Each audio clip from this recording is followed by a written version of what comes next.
Chapter 26. Jack followed his mother down to the domain control room in the basement. Have you decided which spells you are going to focus on first? His mother nodded. I need to finish locking down the domain seals first, so nothing like what happened before occurs again. I never finished what I was doing earlier. Then I'll set up the boundary spells and begin constructing the tracking and other spells. I'll be using your energy to supercharge each of those, of course. She unlocked and opened the door. Those are just the basic items. There are several special spells that I've come across or tweaked over the years that I want to integrate as well. I have kept a list of them and their effects. No wonder you were saying this wasn't going to be done in 1 or 2 sessions. Yup, now let's get started. She approached the pedestal and the control stone sitting on top of it. I'll also be putting protections down on our and the Lockature's houses. I won't let something like this happen again, not to us anyway. Jack put his hand on her shoulder and closed his eyes. He waited until he could feel his mother pulling on his energy, and then focused on streamlining the process. All he could offer her was his energy, so he could at least do it as efficiently as possible. She had let all of this fall into ruin trying to protect him, and he had to admit it felt good knowing she cared that much. Jack had never doubted his parents' love for him, but the renewed knowledge was nice. Eleanor dug deep into the spells she had studied over the years, the ones she had tweaked to better fit her own purposes. She needed them now. Sure, she wasn't really supposed to use unsanctioned spells as part of her domain, but she was beyond caring. Normally, the council rarely checked the spells anyway, as evidenced by the fact that they had never once checked hers before now. However, she couldn't count on that continuing. All she could do was tie this domain to herself as tightly as possible, and the first step to doing that was finishing what she had started last night. She made a quick pass at the extended boundaries and strengthened them where needed. The other barons had obviously discovered what she had done. She could tell where they had started to pick away at her spells. With that completed, she moved on to the anchor stones. She had reinforced the spells on her anchor stones before. Now what she was doing was just a little more. It was like adding a key to the door, a key that only she held. Others could still brute force it open, but it would take longer. Eleanor had other plans for the anchor stones, but those would have to wait until later. They were not exactly quick, and even with Jack's help, they would be draining. But if they worked out like she thought and hoped they would, then it would be worth it. It would depend on how the council reacted to everything. If they tried to force her hand, then she would be left with no choice.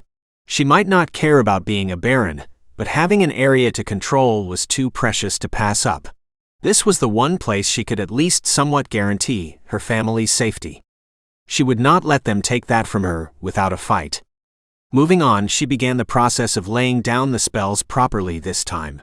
She redid the locating and tracking spells next, fixing the little imperfections that had been introduced in her haste before. She had wanted to get that out of the way before she moved on to the next item on her list. The boundary spells. Those spells could let her do a lot, especially if she were to use some of the spells she had tweaked over the years. The problem was they typically required more power than a lot of the other spells. She hadn't used them before for that exact reason. Now, however, Eleanor thought she had solved, or at least decreased, the cost for a couple of them. They would undoubtedly need to be tweaked more as she saw them in action, but it would be a good start.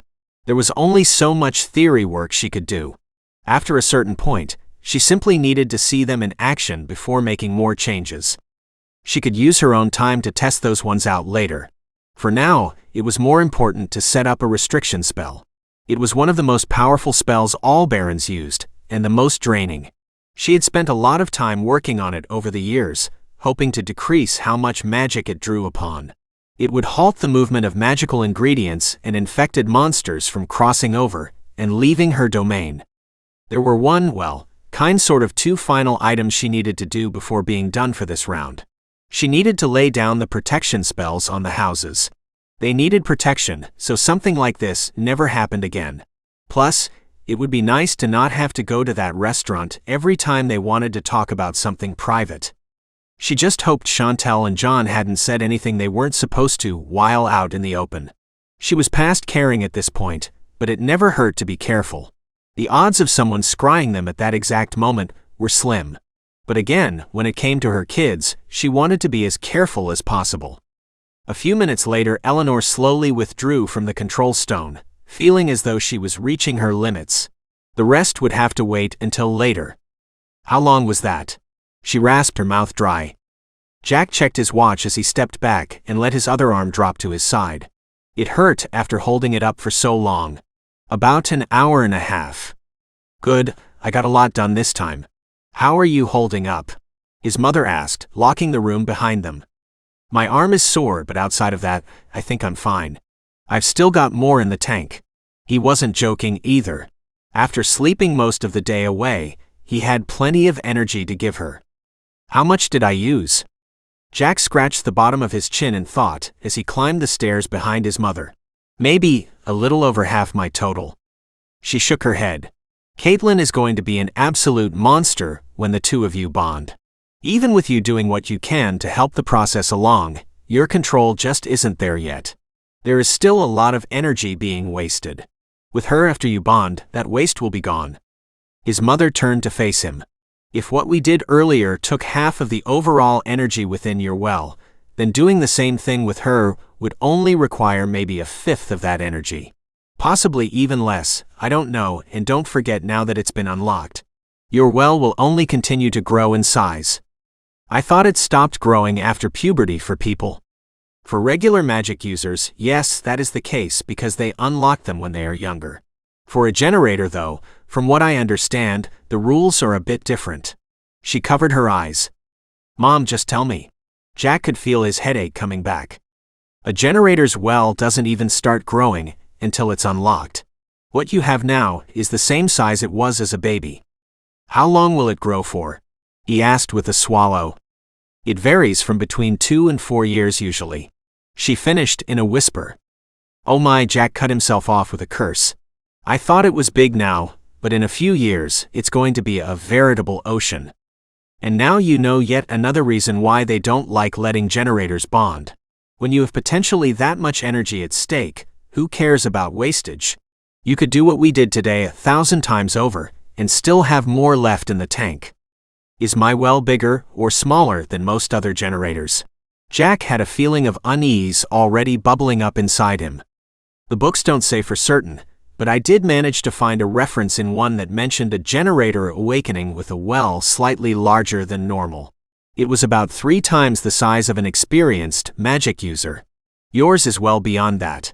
I can't say if that is normal though, or if it was mentioned because it was odd. Jack thumped his head against the wall and winced as his headache flared. Yeah, I was afraid you were going to say that. It's called a well for a reason, Jack, not the lake within, but the well within. You have a lake.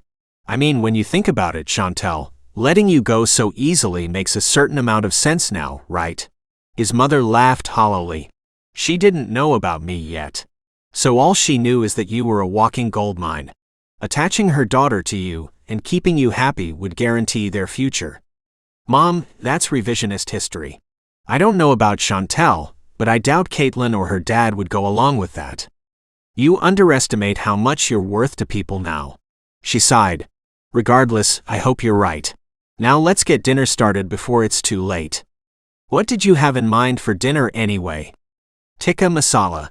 I started marinating the chicken pieces earlier. It's a fairly easy recipe, and it makes a lot.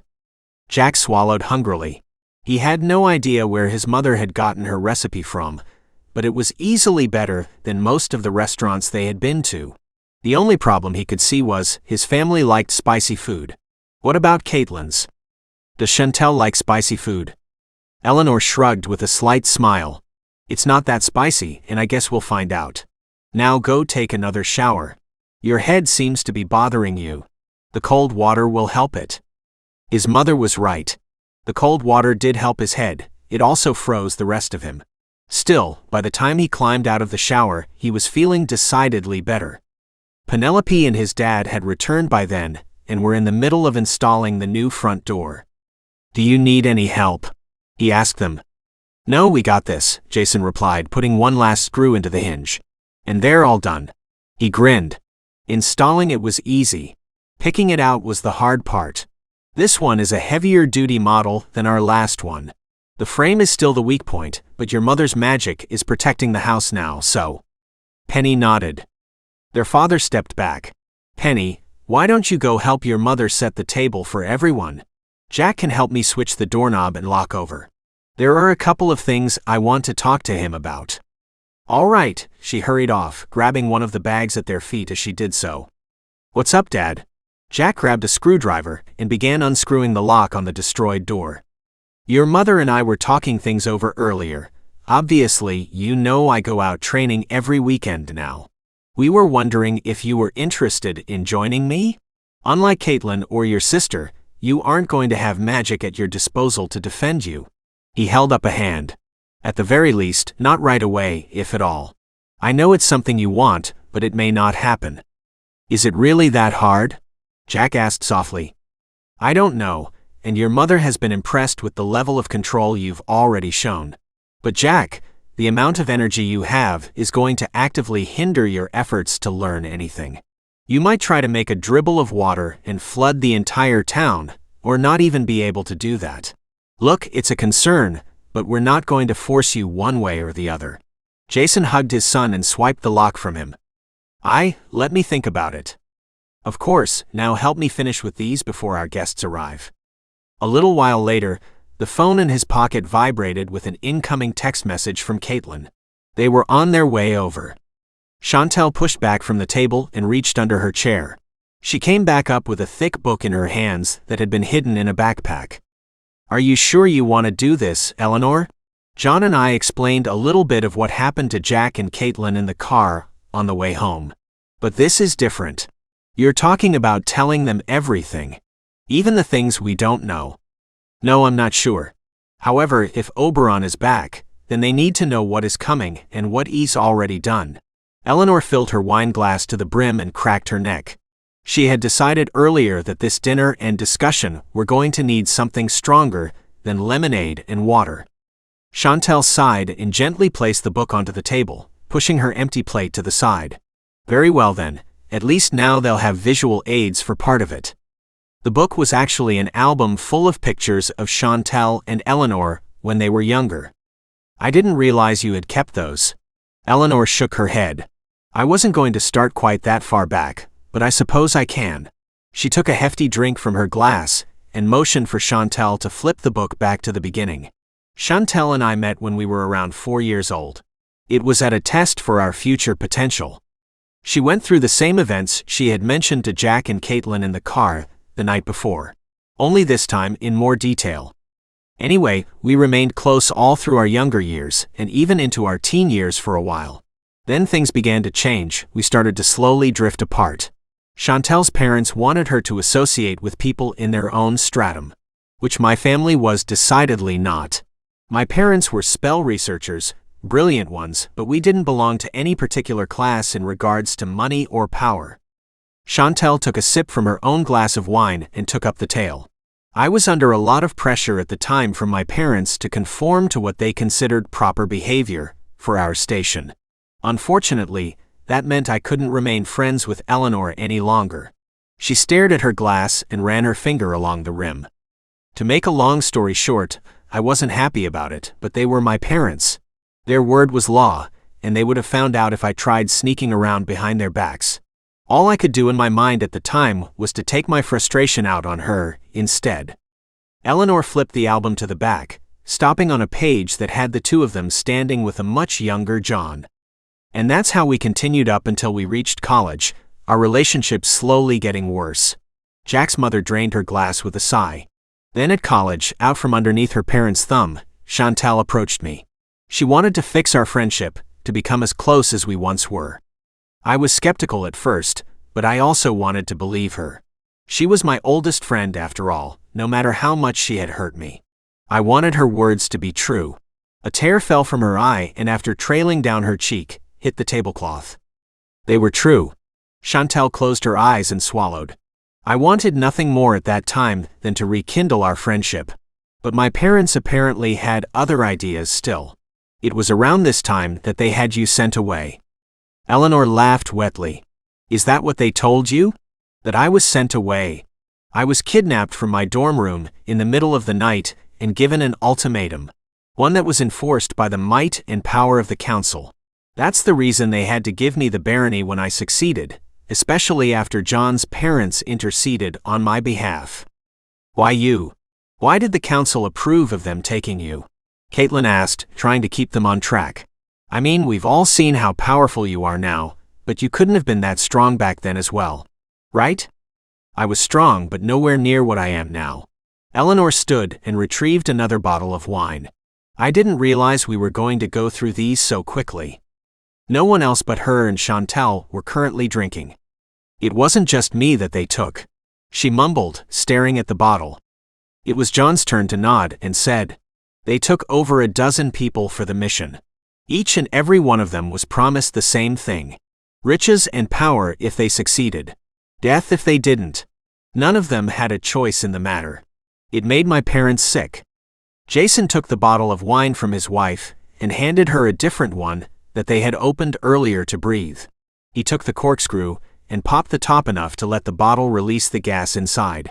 It was probably a waste to open the third bottle like this, but it was better to be prepared than not. So what? They just took untrained civilians to fight Oberon? Instead of depending on the guards or border teams, or any of the other organizations that fight monsters for a living. Kaitlyn was positively appalled by the actions the council had taken. They were still using them for all the attacks going on at the front, but we were meant to be used as another kind of force. I think they had plans to use us as some kind of infiltration unit. Against Nightwalkers or Oberon? Jack asked. Eleanor tapped the side of her nose. And that right there was where everything went wrong. Well, really, everything went wrong far before that. But the first time the rest of them knew something had actually gone wrong was when they realized Oberon was surrounded by Nightwalkers. The chances of us being able to sneak in on a group of literal monsters were absolutely zero. She filled her glass to the brim and took a long swallow. No one dared to say anything. From here on out, this was her story. Eleanor was already beyond what John knew, and far past what Chantal had been privy to. Now where was I?